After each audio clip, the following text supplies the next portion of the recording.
तो welcome back guys, हम लोग आ चुके हैं वापस। हमारा चैनल हैक हो चुका था बट हमने बहुत अच्छी तरीके से चैनल को वापस छीन लिया उस हैकर से। उस हैकर को गाली लिख दो कमेंट्स में, बहुत बेकार हैकर था भाई, उसने 7 दिन तक परेशान करा हमें।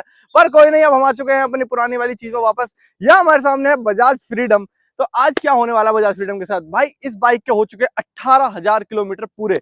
बेसिकली 17,800 कुछ के आसपास है, पर आप 18,000 मान सकते हो भाई, 18,000 हो चुके हैं।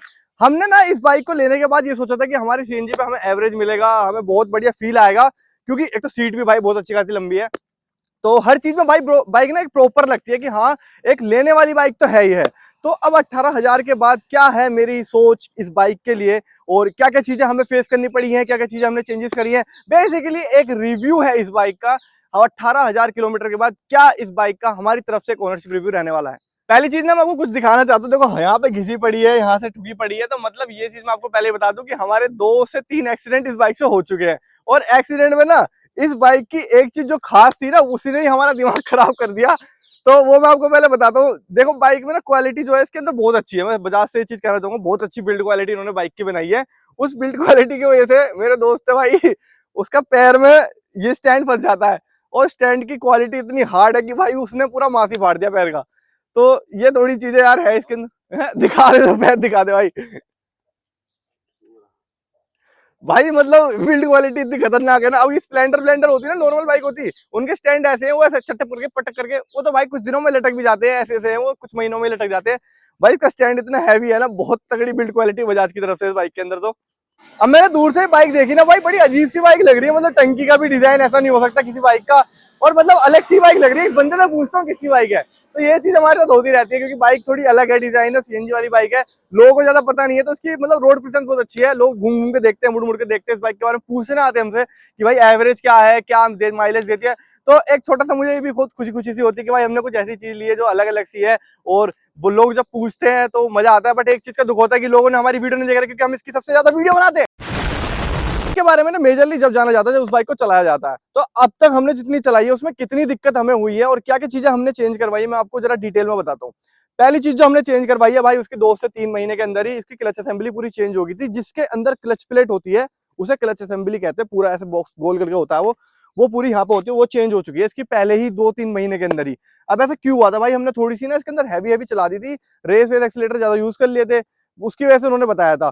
आई डोंट नो वाई क्यों हो गई थी, पर मैंने जितना देखा है कि और किसी बाइक में मैंने देखी नहीं है, पर क्लच की दिक्कत देखी है, पर पूरी क्लच असेंबली चेंज हो जाती है। तो ये थोड़ा नया नया सुना था मैंने। और फिर उसके बाद हमारी चेंज होती है इस बाइक के अंदर वायरिंग। भाई सबसे बड़ा झटका हमें जब भी लगता है कि इस बाइक के अंदर पूरी वायरिंग ही चेंज हो गई। मतलब आप ये सोच के देखो, नई बाइक है, 1.5 साल 1 साल भी नहीं हुए हैं इसे तो अभी तो सही से, और पूरी बाइक की वायरिंग चेंज हो जाती है। उस वायरिंग पे एमआरपी 15,000 रुपए की थी भाई। अगर ये वारंटी में ना होती और हमें वो अपनी जेब से देनी पड़ती भाई, फिर तो मैं सच बताऊं मेरा दिल उड़ जाता इस बाइक से, क्योंकि 15,000 की वायरिंग एक मतलब 6-7 महीने में खराब हो जाना कितने दिल पे लगती है भाई बात, ये तो सोचने वाले। और हमारी बाइक में ही नहीं, मैंने वहां पे कम से कम 5-6 बाइक देखी है पहले भी, जब हम सर्विस कराने जाते थे वहां उसमें वायरिंग चेंज हो रही थी, और फिर हमारी बाइक का भी नंबर आ ही गया। 2 से 3 महीने हम जो ना कंफ्यूज में रहे यार, वो टेंशन में रहे, क्योंकि भाई बाइक की हमारी हो गई थी चैन सेट खराब। अब हम गए शोरूम पे, हमने पूछी कितने की चैन सेट, भाई वो कह रहे 1,700 रुपए की। भाई वहां पे हमारे दोस्त का भाई थोड़ा सा वो हो गया, ऐसे कैसे 1,700 रुपए की, मैं तो ना लेने का 1,700 रुपए की। हमने थोड़ी बाहर आफ्टर मार्केट सोचा, भाई देखो मिडिल क्लास आदमी बाहर तो पूछता ही है कितने की मिल रही है, क्या पता बाहर अच्छे रेट में मिल जाए। तो बाहर हमने तो पूछी भाई, इसकी चैन सेट जो थी वो थी 1,420 रुपए की। मैंने कहा भाई ये क्या सीन हो रहा है, बाहर और अंदर के रेट में फर्क है। और सेम चैन सेट था, बजाज फ्रीडम लिखा था, बजाज का जेन्युइन पार्ट था वो। फिर हमने सोचा कि चलो 125 के साथ कंपैरिजन करते हैं, 125 की तो ये भी है और इनकी पल्सर भी 125 की है। भाई उसका था 1,240 रुपए का पल्सर 125 का। भाई मेरा हो गया दिमाग खराब। मैं पल्सर में और इस बाइक में आप मुझे बताओ कितना फर्क है, बस सीएनजी सिलेंडर को छोड़ के। और सीएनजी सिलेंडर का क्या कनेक्शन है इसके चैन सेट से, किसी भी चीज का, इसके किसी भी पार्ट का चैन सेट से क्या कनेक्शन है। टायर भी छोटा है, उसमें भी चैन सेट का कोई कनेक्शन नहीं है। तो फिर एक तो भाई इसका टायर भी छोटा है, उससे भी थोड़ा सा रहता है कि हाँ भाई चलो सस्ता तो होगा माल, पर भाई इसका सामान ना महंगा मिलता है मार्केट में, क्योंकि बाइक कुछ अलग है। इस चीज में ना आपको बहुत मतलब बहुत पंगे देखने के लिए मिलेंगे कहीं ना कहीं। जैसे कि कहीं कहीं शोरूम पे मेरे पास कमेंट भी आते हैं, वो कहते हैं कि भाई हम पे तो अवेलेबल है, हम पे सारी चीजें हैं।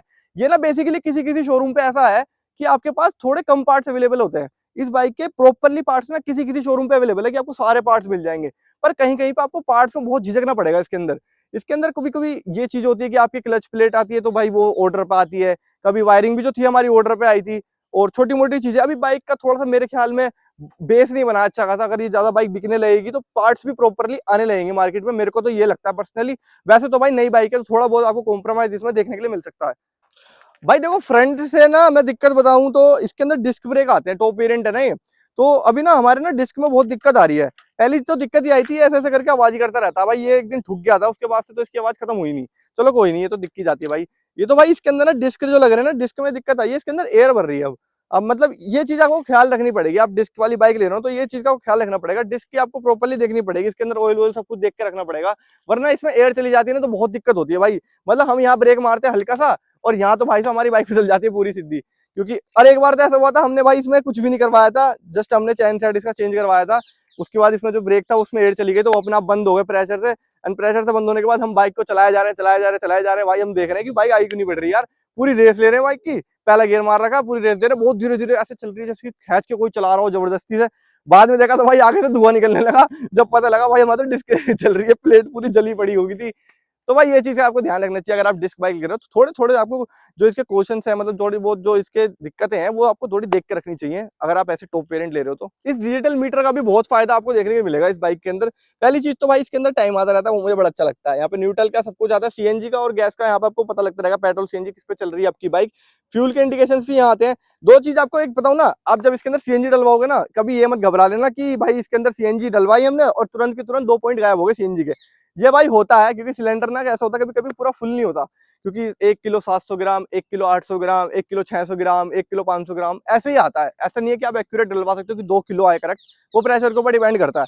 तो ये चीज को मत घबराना कि भाई हमने सीएनजी डलवाई, थोड़ी सी चलाई 2-3 किलोमीटर, 1 पॉइंट गायब हो गया। तो ये चीज होती है क्योंकि भाई सिलेंडर को है ना वो पूरा फिल नहीं होता, उसके अंदर एयर रह जाती है, तो वो बाद में निकल जाती है ना, उसके बाद वो अपने आप एक्यूरेट बता देते हैं कितनी सीएनजी के पॉइंट्स हैं इसके अंदर। बहुत लोग सोच रहे होंगे भाई अब मेन पॉइंट पे आवन यार क्या कर रहा है, इतनी देर से बकचोदी कर रहा है तो भी फालतू फालतू की। तो मेन पॉइंट ये है एवरेज। जो लोग सोचते हैं सबसे पहले इस बाइक को लेने से पहले एवरेज एवरेज एवरेज, सबसे ज्यादा मांग इसकी किस चीज की है, एवरेज की। तो एवरेज अब क्या निकल रहा है, 17,794 किलोमीटर कंप्लीट हो चुके हैं। इसके अंदर आपको 2 ऑप्शन मिलते हैं, एएफई मिलता है, एक आईएफई मिलता है। एएफई मतलब मिलता है आपको एक मतलब एवरेज फ्यूल इकोनॉमी मिलती है, आईएफई मतलब इंस्टेंट फ्यूल इकोनॉमी। दोनों में फर्क क्या है वो मैंने वीडियो में बता रखा भाई, अभी तो ज्यादा लंबी हो जाएगी। तो यहाँ पे क्या होता है, एएफई में आपको एवरेज पता लगता है। अभी क्या एवरेज चल रहा है मैं आपको जरा दिखाना चाहूंगा, 81 किलोमीटर पर किलो, मतलब के अंदर 81 का ये एवरेज अभी दे रही है। तो आप ये मान लो हमने 81 का निकाल रहे हैं, इतनी खासी स्पीड पे हम चलाते भी नहीं है भाई, 70-80 के आसपास, 60-70 के आसपास हम बाइक चलाते हैं, उसमें 81 का एवरेज दे रही है। अगर आपका चलाने का तरीका इससे बढ़िया है, हमसे बढ़िया है, 40-45-50 का है, तो एवरेज आपका कहीं 90 से कम तो नहीं आने का मेरे ख्याल में। तो 90 का तो आपको ये देगी ही देगी भाई एवरेज। और एक चीज और बताऊं इसमें ना, अगर आप इस बाइक को लेने की सोच रहे हो एवरेज के पर्पज से और सोच रहे हो कि भाई अभी तो एवरेज दे रही है, आगे जाके इसका एवरेज कम भी हो सकता है, तो ये चीज अभी तक तो मैंने फेस नहीं करी, क्योंकि शुरू में भी हम ऐसी कुछ एवरेज निकाल रहे थे 80-90 का, और अब भी हमारा 80-90 का ये एवरेज निकल रहा है। सारी दिक्कत इसके अंदर जब आती है जब आप इस बाइक को पेट्रोल पे नहीं चलाओगे। पेट्रोल पे चलाना इस बाइक को बहुत जरूरी पड़ जाता है, क्योंकि इससे बाइक के इंजन की लाइफ बनती है। मैं हर वीडियो में कहता हूँ भाई, अगर आप कोई भी सीएनजी का व्हीकल चला रहे हो, आपको पता है पेट्रोल पे ही स्टार्ट होता है, कार का जो मामला होता है, इसका क्या है सीएनजी पे भी आपको स्टार्ट मिलता है। पर इस चीज को देखते हुए ना ये बाइक में ये भी करा गया है कि आपका पेट्रोल पे ऑटोमेटिक शिफ्ट हो जाता है कभी कभी ये, और पेट्रोल ले लेता है, कंज्यूम कर लेता है जितना इसकी नीड होती है। मैं चाहता हूँ कि भाई अगर आप इस बाइक को ले रहे हो, सोच रहे हो लेने की, तो कंज्यूम जो है इसका है पेट्रोल, उससे थोड़ा ज्यादा ही से कंज्यूम करवाओ, जिससे कि आपकी बाइक के इंजन की हेल्थ बनेगी और आपको एवरेज भी अच्छा देखने को मिलेगा। इस बाइक के अंदर अभी हमने एक दिन पूरा ही पेट्रोल पे चलाई थी। कुछ कुछ दिक्कत इसके अंदर पेट्रोल पे भी है, जैसे कि अब आपको एक चीज बताता हूँ, मान लो आपने ये कम से कम 1-1.5-2 महीना सीएनजी पे चलाई, अब पेट्रोल पे चलाओगे ना, आपको पेट्रोल पे धक्का मिलेगा बाइक में। क्या धक्का, वैसा धक्का नहीं, धक्का आप कैसे सोच रहे हो वैसा मत सोचना कि कैसा धक्का लगेगा। धक्का लगेगा इस बाइक के अंदर आपको पिकअप का, और थोड़ा सा ना जब आप इसे चला रहे होगे इनिशियल आपको थोड़ा सा लगेगा कि हाँ भाई लैग कर रही है bike. Lag in the sense मतलब कि आप बाइक चला रहे हो 80 के आसपास या 50 के आसपास, आपने करे गियर शिफ्ट, गियर शिफ्ट करने के बाद आपकी जब आप गियर शिफ्ट करोगे ना तो आपको ऐसा लगेगा कि भाई बाइक लैग कर रही है, हल्का हल्का पिकअप में दिक्कत आ रही है।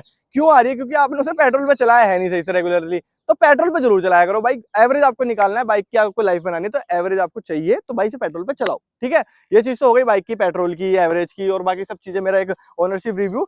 मैं लास्ट में आपको यही चीज कहना चाहूंगा, अगर आप ये बाइक लेने की सोच रहे हो भाई गो फॉर इट, बहुत बढ़िया बाइक है, बाइक के अंदर कोई दिक्कत नहीं है। 18,000 किलोमीटर हमने कंप्लीट कर लिए हैं, बहुत खुशहाल है हम भी भाई, बड़ा अच्छा हमारा वो है आपके लिए, बहुत अच्छा हम राय देते हैं कि भाई ले सकते हो, आपको कोई दिक्कत नहीं है। बस ये चीज देख लेना, 2-3 चीजें आपको ये ध्यान रखनी जो मैंने बताई है।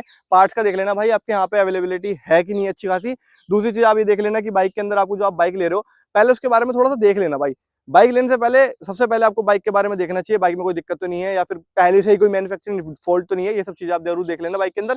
और बाकी चीज तो भाई बाइक के अंदर आपको कहीं से कहीं तक कमी नहीं मिलेगी। एवरेज की अगर आपको कोई इशू आता है बाद में बाइक लेने के बाद, तो वो आप जरूर शोरूम पे जाके बताना, क्योंकि हब जितने भी मैंने अब तक देखा है ना बाइक का, जितने भी मैंने लोगों से पूछा है, उन्होंने भाई यही बताया मुझे कि 80 से 90 के बीच में तो एवरेज दे देगी, अगर आपकी चलाने का तरीका अच्छा नहीं है, जो कि हमारा है।